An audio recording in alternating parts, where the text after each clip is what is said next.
안녕하세요. 이번에 국제통상법을 강의하는 유성우입니다. 국제통상법을 첫 시작하는 오늘 일주 수업을 동영상으로 찍는데요. 여러분들 요즘 최근에 코로나로 인해 가지고 많은 국가적으로 전부 다 얼어붙어 있습니다. 특히나 대구 지역에 우리 학생들 용기를 많이 내시고요. 또 우리 국가 전체적으로 닥친 그러한 하나의 혼란이기 때문에 너나 할 것 없이 모두 다 힘든 상황입니다. 그래서 이러한 것들을 우리 대한민국의 힘으로 굳건하게 떨치고 일어날 수 있는 그런 용기가 필요할 때입니다. 오늘 국제통상법 첫 강의인데요. 국제통상법의 어떤 근원, 국제통상법인가 어떤 것인가라는 것을 좀 알아보겠습니다. 그래서 우리가 국제통상법이라는 것은 결국은 이제 무역에 관한 법률이죠. 자, 그런데 무역에 관한 법률인데 그 무역이라는 관한 일일이 어떤 무역에 관한 디테일한 법률은 우리는 또 그건 다시 또 들어가야 되는 거고요. 우선은 이제 뭐냐 하면 통상 규범에 관한 법률이다, 이렇게 생각하시면 됩니다. 통상 규범과 무역에 관한 것은 조금 차이가 있을 수 있습니다. 그래서 이제 통상 규범에 관한 법률을 우리가 통상법이라 한다. 자, 그럼 우리가 통상법의 근원, 그러니까 이제 통상법이 언제부터 시작되었으며 어떠한 취지로 이것이 만들어졌고 또 현재 통상법은 어떤 내용으로 구성이 된다라는 것을 이제 알아보는 것은 굉장히 중요할 것입니다. 우선 이제 국제통상법이란 것은 그럼 어떤 태동이 있느냐, 어디에서부터 시작되느냐 하면 우리가 2차 세계대전 때로 이제 거슬러 올라가야 됩니다. 2차 세계대전 때에 전에는요, 각국이 억수로 심각한 보호무역주의 하에 있었죠. 그죠? 우리가 1차 세계대전과 2차 세계대전이 발발한 근본적인 원인도 사실은 높은 관세 때문이었죠. 그래서 이제 그러한 높은 관세로 인해서 우리가 어떤 마찰을 듣고 그로 인한 갈등이 1차 세계대전과 2차 세계대전을 일으킨 하나의 원인 중에 하나다. 뭐 전부는 아니겠지만 원인 중에 하나다라고 이야기를 할 수가 있습니다. 자, 그러면 이제 어쨌든 2차 세계대전이 이제 끝나고 날 무렵이었죠. 이제 끝나고 날 무렵에 각국의 어떤 강대국의 정상들이 이제 모였습니다. 왜 모였냐? 이제 복구를 해야 되는데 우리가 지금 복구를 하려면 한 곳에 한두 곳에 부서진 곳이 아니죠. 예를 들어서 우리가 한 나라였어요. 한 마을이 이렇게 피해를 입었다. 그러면은 그 나라에 있는 그런 모든 물자를 총동원하든지 어쨌든 하면은 그것을 복구할 수 있습니다. 왜냐하면 복구 지역이 작기 때문에 그렇죠. 자, 그럴 경우에는 굳이 우리가 국제무역이 의존할 필요는 없겠죠. 국제무역이 잘 돼 있다면 큰 문제는 아니겠지만요. 그런데 이제 2차 대전 이후와 같이 한 도시가 아니라 아주 그냥 나라 전체적으로 대륙 전체가 초토화된 이런 상황에서는 그렇게 부분으로의 어떤 거래만으로는 전체를 복구시킬 수 있는 그런 능력은 없었습니다. 그래서 이제 자, 우리가 2차 세계대전 이후에 이걸 갖다 복구를 시키기 위해서는 각국의 어떤 무역이 자유로워야 되겠다. 우리가 부담 없이 국내에서 가져오는 것과 똑같은 그런 조건으로 물건을 구입하여 오지 않으면 복구가 힘들다. 자, 그러니까 우리 이제 모여가지고 이런 문제에 대해서 좀 의논을 해보자 라고 이제 시작된 거죠. 자, 그것이 이제 1948년에 발효가 되는 이제 가트입니다. 그래서 우리가 가트란 말은 많이 들어보셨죠. 그래서 GATT 그러면 General Agreement Trade and Tariff 이란 거죠. 그래서 General Agreement라는 것은 일반 협정이라는 이야기고요. 그 다음에 Trade 무역과 and Tariff 그 다음에 관세에 관한 일반 협정이다. 자, 이것을 시초로 해가지고 이제 자유무역 협정, 소위 이야기하는 자유로운 무역, 그죠? 자유로운 무역에 대한 이제 사상이 이제 본격적으로 이제 싹 트기 시작한 거죠. 자, 그래서 이제 이 가트의 정신이 이제 한 50년이 지난 이후에 WTO로서 이제 우리가 잘 알고 있는 세계 무역기구로 완성이 된 거죠. 그죠? 가트의 한계가 50년 후에 WTO를 이제 탄생시킨 거죠. 그래서 지금 우리는 세계 통상은 WTO의 어떤 규범 아래 지금 움직이고 있는 거죠. 그러나 이 WTO의 규범은 결국은 가트의 규범을 성화시킨 겁니다. 그래서 우리가 가트 체제의 의의와 그 내용과 그 규범을 명확하게 알아야 된다는 것이 이제 그 통상법의 하나의 큰 요지일 수도 있습니다. 그럼 우리가 이제 가트에 대해서 조금 알아볼 수 있도록 그렇게 하겠습니다. 지금 이제 전체적으로 이 동영상 강의가 학교 전체적뿐만 아니라 국내 즉 나라에서 전체적으로 이루어지고 있는 그런 이제 동치성이 있습니다. 그러다 보니까 여러 가지 여건이 맞지 않고요. 또 학교에 이제 이 접속을 해도 뭐 한두 분이 옛날에는 뭐 동영상 강의를 하는 몇 분이 이제 특별한 프로그램에 동영상 강의를 하고 있는데 지금은 이제 전 교직원이 동영상 강의를 하니까 이게 뭐 여러 가지 지금 부작용이 좀 있습니다. 이제 로드도 걸리고 이제 그래서 아직도 미숙한 점도 많고요. 그래서 여러분들이 뭐 중간중간에 잡음이 들릴 수도 있고 뭐 그렇게 환경 자체가 막 이렇게 스튜디오 같은 데 가가지고 이렇게 녹화를 하고 할 수 있고 이런 이제 그런 형편이 못 되죠. 뭐 그러니까 여러분들께서 그런 이제 중간중간에 일어나는 이제 그런 돌발적인 그런 그 영상들은 좀 이해를 해줄 수 있으리라고 믿습니다. 자, 그럼 이제 우리가 가트 체제로 돌아가 보겠습니다.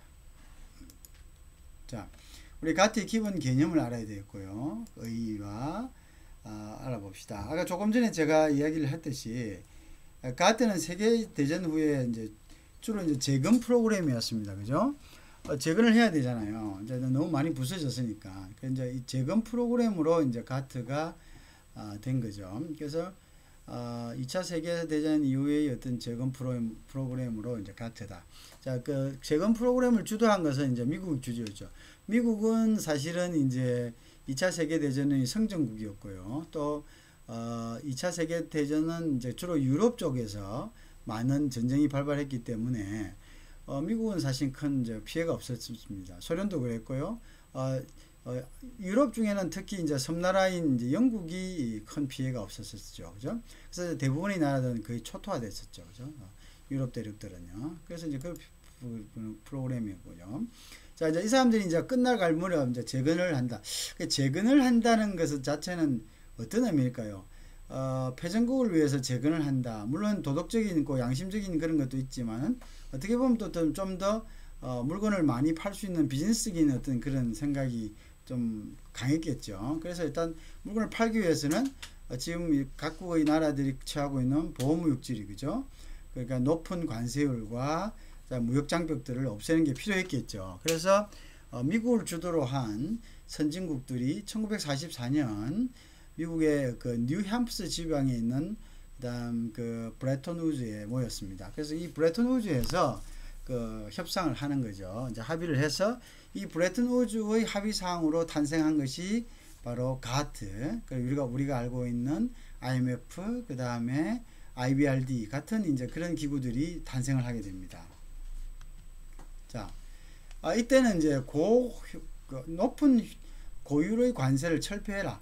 뭐 30%, 40%, 50%. 미국은 2차 대전 때 최고 한 80%, 뭐 심지어는 300%, 뭐 이런 엄청난 고율 관세를 부과하고 있었습니다. 뭐 그렇지만 이제 어쨌든 지금 다 이제 일괄적으로 그 관세를 철폐해야 될 그런 이제 위치에 있었죠. 그래서 이제 무역 장벽이죠. 무역 장벽이라는 것은 관세 장벽도 있지만 비관세 장벽들도 있습니다.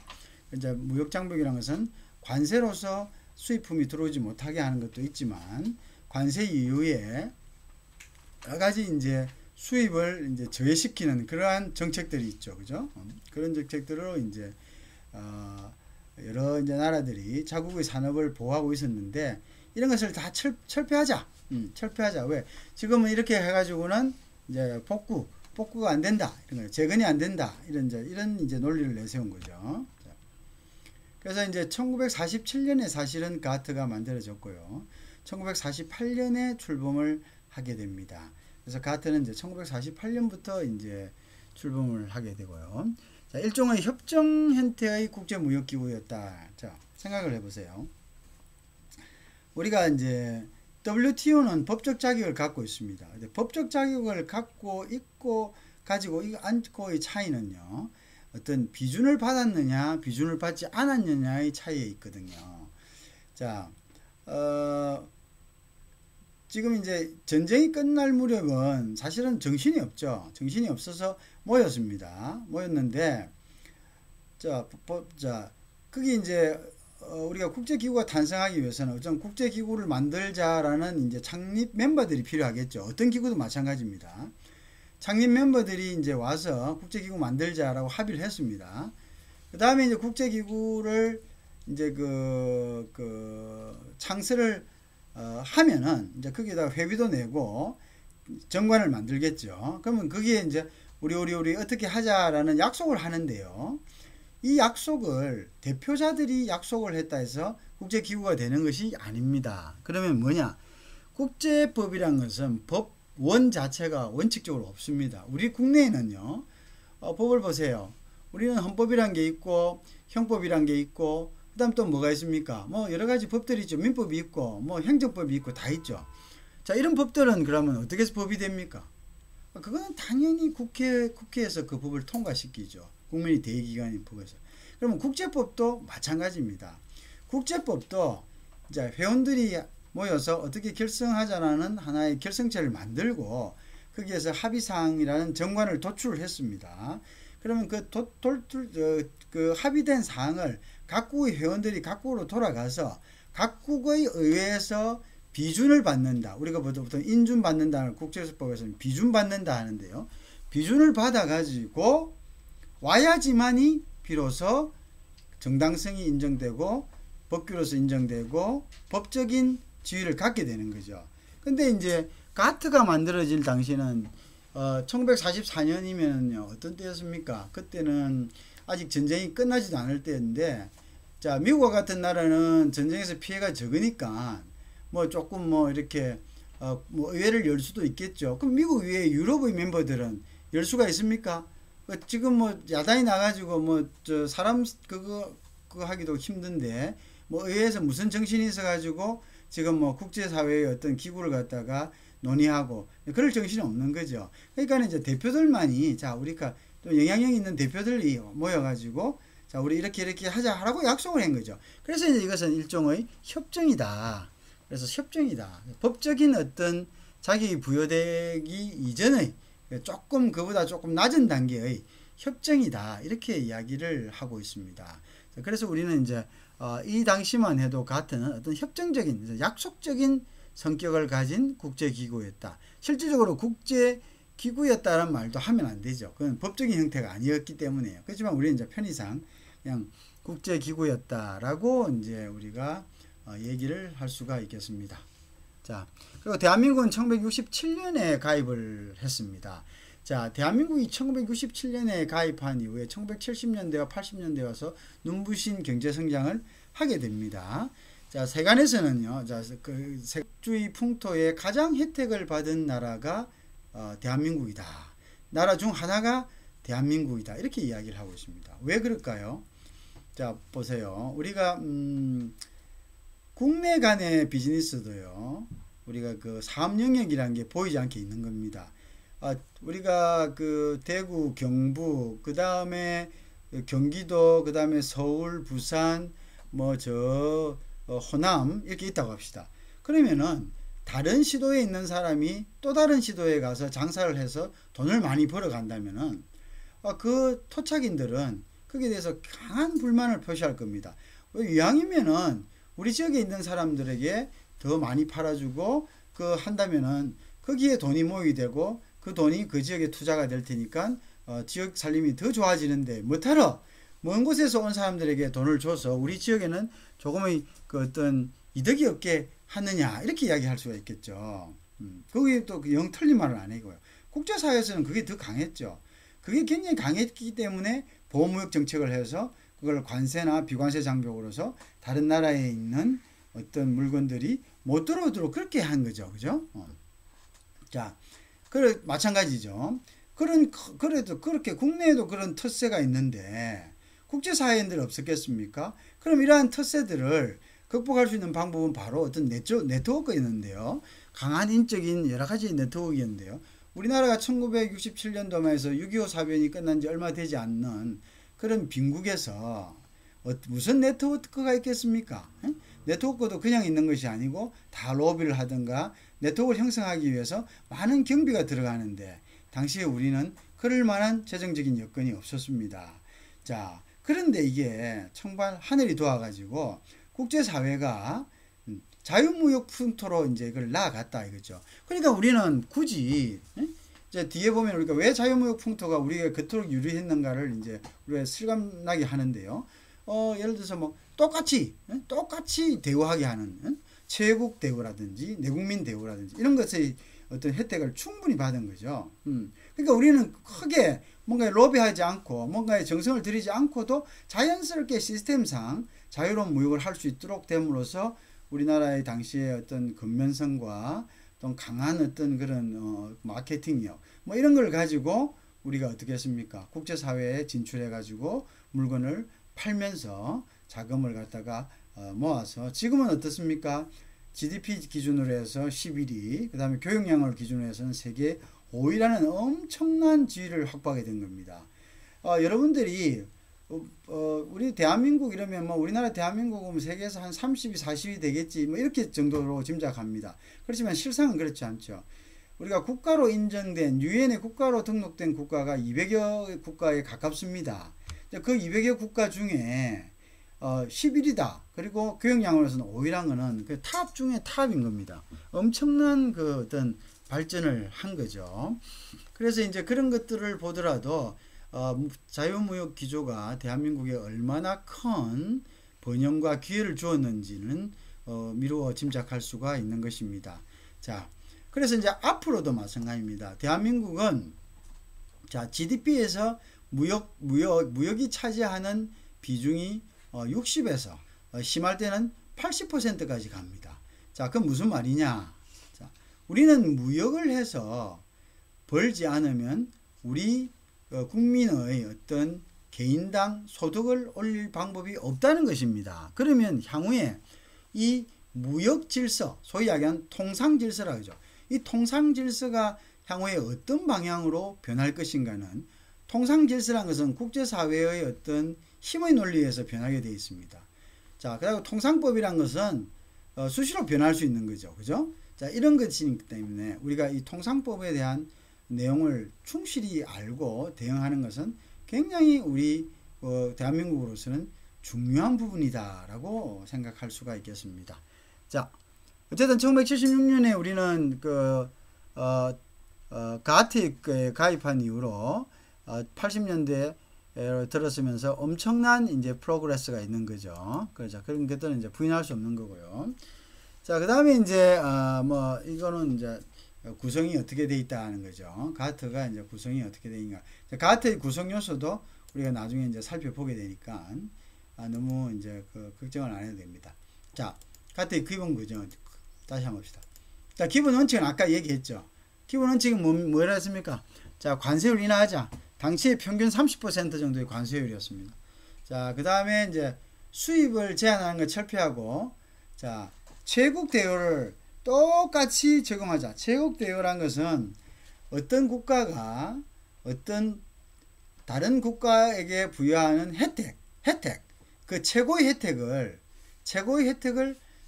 다른 똑같은 조건의 다른 국가에게도 똑같이 적용해 줘라 이런 겁니다. 그것이 바로 체국 대우입니다. 그러면 이제 이게 무차별적으로 체국 대우 해주라 이런 이야기죠. 그러면 이제 우리가 예를 들어서 대한민국과 1967년에 대한민국과 같이 힘없는 국가들은 예를 들어서 미국과 같이 똑같은 이렇게 강대국이 수출을 한다 합시다. 유럽에. 그러면 그 똑같은 조건으로 수출한다 이 말입니다. 아시겠죠? 그러니까 결국은 뭡니까?